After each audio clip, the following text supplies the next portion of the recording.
This is my nuggie.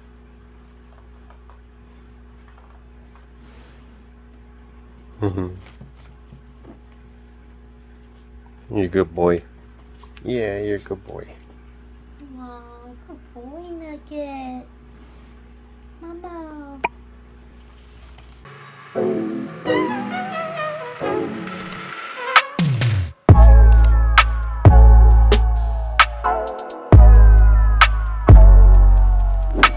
Hope you liked my hand cream video. That was my first try. And if you haven't yet, you can click the link in the description. Today's video, we're going to be focusing on facial lotion. Now this is a tough one because it's for the face, and breakouts is what I'm trying to avoid. Sorry, my phone died when I was filming this last night, so I have to do it again today. Let's pick up where we left off. So I was saying that this facial lotion is going to be a hard one because it's for the face, and breakouts is what I'm trying to avoid. Mind you, a little goes a long way. You don't want to put big globs of the stuff like on your hands, like you're doing your face. So you want to do maybe like a dime or a quarter size, easily apply it to your skin. That way you get the most usage out of your lotion. We've evolved from basic soaps and lip balms to more intricate recipes that require specific methods. Now the face is a delicate area to work with. It requires careful attention to ingredients and formulation for optimal results. Now I'm using ingredients that easily absorb to the skin, like apricot oil, grapeseed oil, and fractionated coconut oil. I want to add some medium absorption ingredients too, because they're really great for your skin, like sweet almond oil, jojoba oil. The jojoba oil is close to our natural skin oils, and I practice a lot on these cosmetic ingredients. I learned a lot from making soaps and making lip balms. Now I'm making cosmetic products. I have worked really hard on these recipes, trying to perfect them. I made over dozens of test batches already, and I haven't been happy with the results yet until my hand cream. And then it clicked in my head how these ingredients should be put into the product. Couple ratios and timing. It's a very delicate process. Now, just like before, I would love to take you through the process again, and I'll walk along with you and give you some commentary. First, I like to clean the kitchen, get everything nice and spotless, because everything has to be sanitary.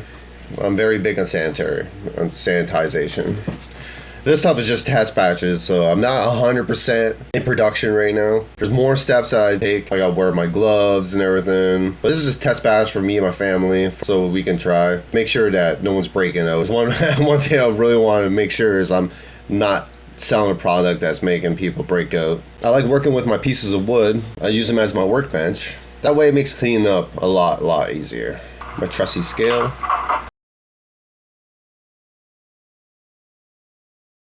My double boiler pot.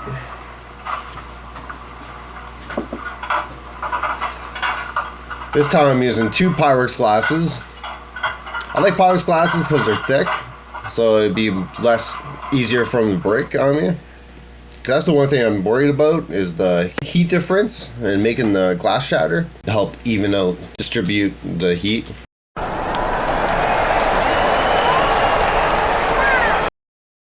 Now I got my ingredients. I'm working off my list, my recipe list. I just have enough space for all these ingredients. Hey guys, this is day 3 filming. I just woke up. But I wanted to redo this because I accidentally left the sound playing when I was playing the video last time. So I want to try to do this again without the sound in the background. It's funny though, I meant to go turn it off as I was filming, and then I get sidetracked like really easily. I just have no space for all these ingredients.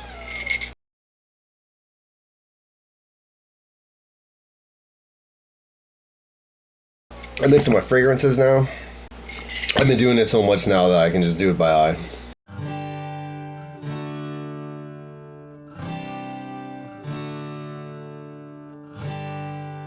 I like to count. I like to count and make sure I have all my product. If my numbers don't match up to my recipe numbers, then I know that I got an ingredient missing. Because sometimes I work with so many ingredients, it's hard to like memorize all of them. But if you count all your ingredients and you're missing one, there's obviously an ingredient missing. And then after I'm done with the ingredient, I always put it back. You can either put it on another tray or put it back where it came from. That way you don't overmix, use it again, or forget about it. That's basically like my checkoff list.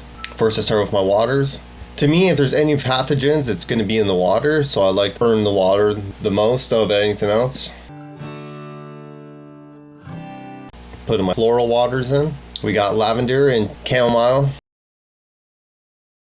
Every time I'm done with using the liquid, I'll wipe it with a paper towel. That way there's no cross-contamination. Stir, stir, stir. This video has been like an editing nightmare. I got so many elements going on in this new video. I got more than one camera, and I'm doing different positions, and I'm trying to add more stuff. I'm just trying to make it more entertaining and more professional looking. I might have bit more that I can chew, but I'm gonna make it work out. I always do. I like to do the hard stuff first, because the hard stuff's going to take longer to melt because it's got a higher boiling point. And plus the dry stuff's dry, so you're not worrying about, I'm able to use the Pyrex container because it's not leaving any residue. So exciting, last night, I bet you guys already heard about it, but my wife has told me that she's pregnant with her first child. Yes! Boy or girl, don't know. Do I want a boy or a girl? It's a roll of the dice, really, so I'm not leaning towards a boy or a girl. Like, I am ecstatic over any, you know what I mean?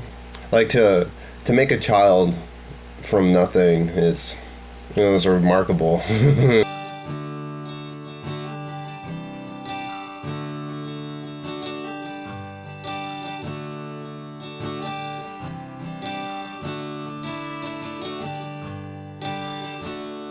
Now I'll move to my soft oils. Now you guys are probably wondering, what do I do for fun? Well, this is it. I'm a working man. And I don't want to work for no man. So I'm trying to work for this man by doing my own thing with my wife. She loves doing art and everything, and I'm not an artist. I can't draw. So my expertise rely on my hands and my brain and creating things. And to create a product that people use and love, it brings me amazing joy. Like, it's the reason why I'm getting into this. When I was a child, I used to play as a scientist. So science was always a big thing for me. I didn't get the most education. Straight out of high school, I went straight into the workforce. I wanted to be a welder. And the problem with being a welder is I found that I didn't want to breathe in the chemicals in that. I was blowing out like black stuff out of my nose all the time and clearing out my lungs and everything with black stuff. It's a great paying job, but I just wanted to think of my health. Like, my dad, he worked in the rubber plant his whole life, and I wanted to make sure that I stayed in a place that was not dangerous to my health. This place I'm at now, we make walls for skyscrapers. You know, like when you look at a big building, big skyscraper building, you got the glass windows on the outside. Well, I make the metal frames that hold the glass, and these frames are custom made. They're not typical frames. So I've been there 11 years, so I have the most experience for putting these together.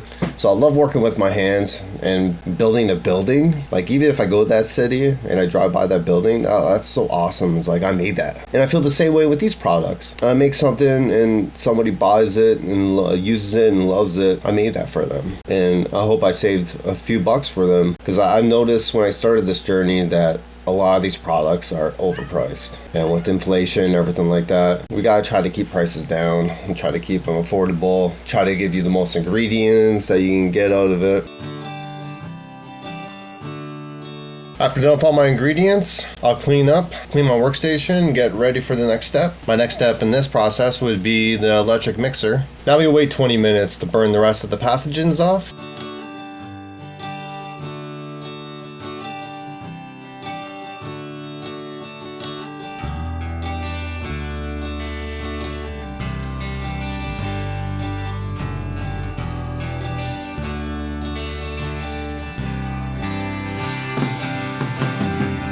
I dubbed these Aurora Fox. It's not going to be Aurora Fox Collection. I just found that was too many words. I came up with Aurora Fox Collection Moonlit Hand Cream, which I'm going to shorten that up. It's going to be Aurora Fox and Midnight Lavender, because that's the scent, and hand cream. That makes it more simple. That way when I do other fragrances, I give it a different name. That's what my passion is, making soaps, and I loved it. I just want to make more soap. And then I got into lip balms, and then that was amazing to make. Such a learning curve. The biggest learning curve was filling up the tube. I got something now that's gonna make it so much easier. I'm basically just gonna pour it, level it off, and then that's it. Get into the cosmetic ingredients. I don't have a science background. It's taking me a little bit longer. It's all about the recipe and how it works on you. Everybody's different. Here's a nice close-up shot of the ingredients in their products containers. I'm trying to go for dry skin because I can make these a lot thinner. I can make it like water. But the problem is you're getting into a lot of different kind of chemicals that have these big long names. And are they natural? I want to stick to ingredients that everybody knows about. I want you to look at the bottle and read the ingredients list and be like, okay, I know what that is. I know what this is. I know what that is. You're not putting anything on your body that you don't know what it is. I find that a lot of companies, they put stuff to get through. Like big soap companies, the high temperatures that they're cooking these soaps at are burning all the essential ingredients for your body. The only thing that I cook at a high temperature is only the cosmetics, because I want to make sure that the water and mainly the water doesn't have any pathogens in it. So I cook it at 212 for 20 minutes.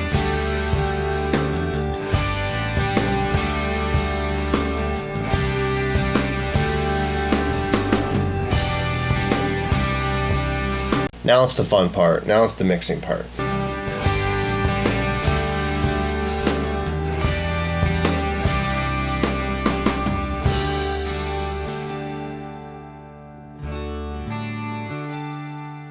Now we're gonna mix until it gets nice and cool. I love using an electric mixer because it cools it so much faster. You'll see me going back and forth between the emulsifying blender and the electric mixer. I'm trying to give the emulsifying blender a shot, but it does not make the product cool any faster. It makes the heat slow to a crawl, so I don't like using it. And plus it gets really hot, and there's a button on it you have to push. The electric mixer, as you can see, I just flip the switch and then I just go to town with it. Electric mixer is definitely going to be my main mixer to use.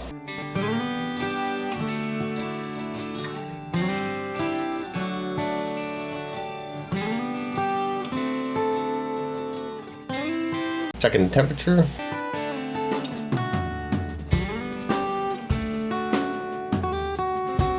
Now that the product's cool enough, you can see how thicker it's getting as it's cooling. One thing I found was there's a specific temperature that you gotta put it in. And sorry, you're gonna do your research.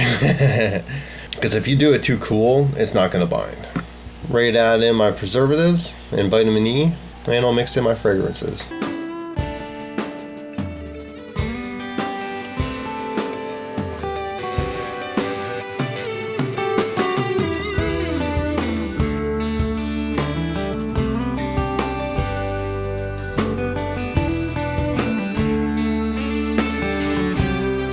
So I made this batch the other day, and look how it turned out.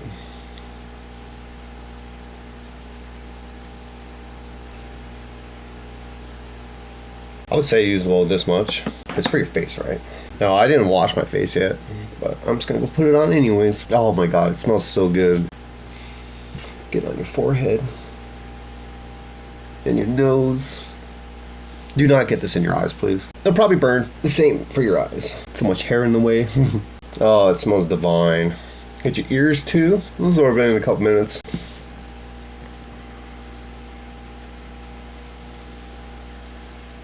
Now I'm ready to hit the club.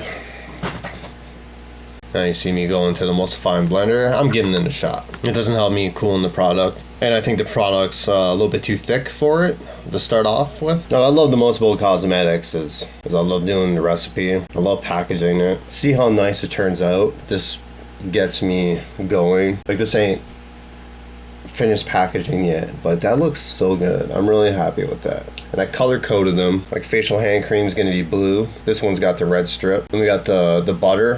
The body butter is going to be a pink. It's going to have a pink tab.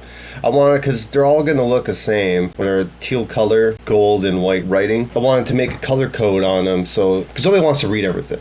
I don't like reading all the time. So I like to look at colors. So red, oh, that tells me, oh, that's the hand cream. And then the pink, that would tell me that that's the body butter. And blue tells me that that's the face lotion. This one's the all-in-one cream that I made. This is unisex stuff. Now, I didn't want to do my product line as female and male. We believe in unisex. There's people like me. I like to have a one to do it all. So I made Sir Fox. They have like more of a musky smell. So I didn't want to make a female and male line. I know that there's people that take their beauty really seriously. So I wanted to have a product for everything. Mind you, I can't start off with everything. Gotta wait for sales first. but I did enough product to make a broad range of stuff. Like you got your body butter, you got your hand cream, that's good for your elbows, your knees, and feet. You got your face cream, that's more made for your face. I like using the same ingredients in all my products lines. It provides consistency and a standard quality across my product line. This allows trust that one product's going to work, then the other ones are going to work. And it simplifies the manufacturing process. So you got one side of the coin, you got Aura Fox. Now, Aura Fox is going to be more nice scents. And then you got Surf Fox. Surf Fox is going to have more musky scents. And Surf Fox is going to have beard oil and beard balm. I made this all-in-one cream for Surf Foxes. This is specially formulated to be a body butter, be your face lotion, and to be your hand cream. So you can do it all. You can do your whole body with this. You can do your face, you can do your feet, and you're going to smell very nice. I call this barbershop scent. It smells so amazing. This is my brainchild. And you can see Baxi in the background. Always in the way.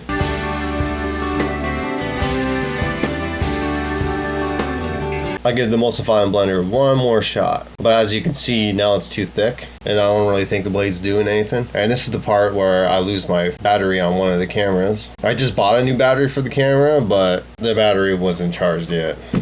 So next time. Yeah, I've seen other people use the blender. I think their product was just a lot more thinner. I didn't want to go too thin. Moving back to my trusty electric mixer, it does a way better job. Now I have to work fast. My camera's about to die. So I'm getting ready to fill my containers in. First thing I do is I put gloves on, and then I take alcohol wipes and I'll wipe the inside and the outside off. Get it nice and sanitary. Same thing with the lids. Get them nice and wiped down with the alcohol.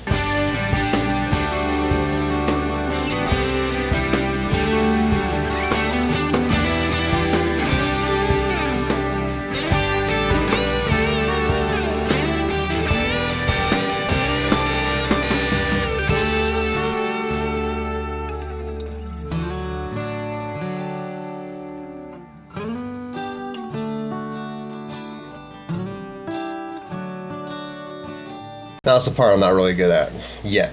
I'm getting there. More times I use piping bag, the better I'll get at it. I'm not a baker. I make banana bread and stuff like that, but I don't make things that require the piping bag. So I'll have my trusty wife to help me. If you have any tips or suggestions, let me know in the comments. I've always told me to collapse it like a flower and then fill it in that way. But I find that the first scoop, I'm easily able to get it in there, and then it's the next scoops that I start struggling with. But as you can see, I get it done. I get it in there. Make it work.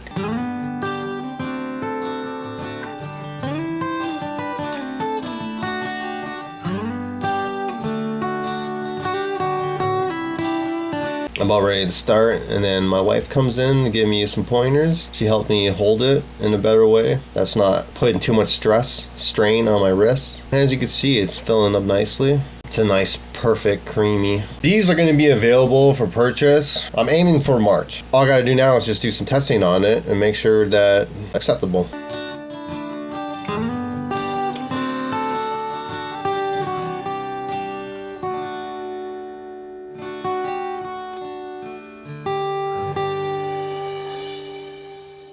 Yeah, so I'm really happy. I was really scared to try the face stuff. Everyone was telling me, don't do it, don't do it. But I'm a person that takes the leap. I believe in myself and I believe in my product. And this is the first one. If I get bad input on this, then I'm going to change the next one. You know, you're never going to know if you're good at something until you try. I never thought I'd be into cosmetics or soap making, but I'm making my parents proud. Thank you for watching my video. This is Mr. G, and hope you enjoyed it. Thanks. Bye.